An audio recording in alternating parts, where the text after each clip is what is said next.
কুয়াশা ভরা সকাল যেমন দেখতে ভালো লাগে, অ্যাক্সিডেন্টের রিস্কটাও থাকে অনেক বেশি। রাধা রাধা ভিউয়ার্স, আমি রবিন। মেনলি আমি একটি কমার্স কোম্পানিতে কর্মরত। বাড়ি থেকে রেডি হয়ে চলে গেছিলাম নিজের নাইট শিফটটা অ্যাটেন্ড করার জন্য। আর নতুন অফিসের দূরত্বটা যেহেতু একটু বেশি, তাই হাতে একটু সময় নিয়েই বেরোতে হচ্ছে।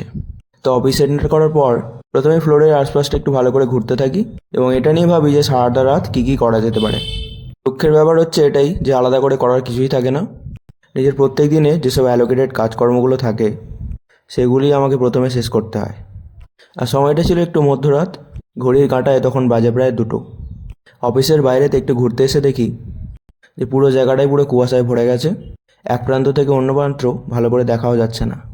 আর এসব করতে করতেই কখন যে কাজের সময়টা শেষের পর্যায়ে চলে এসেছিলো সেটা বুঝতেও পারিনি। কাজ শেষ করে বাইরে বেরিয়ে দেখি রাত্রিবেলা থেকে কুয়াশার মাত্রাটা এখন আরও বেশি বেড়ে গেছে। যারা যারা আমার মতোই বাইক নিয়ে ডেলি জার্নি করো, এরকম কুয়াশা ভরা সকাল থাকলে একটু সাবধানে আর কেয়ারফুলি ড্রাইভটা করো। আজকের মতো শেষ করলাম। তোমরা প্রত্যেকে খুব ভালো থেকো আর প্লিজ আমায় ফলো করো। হরে কৃষ্ণা।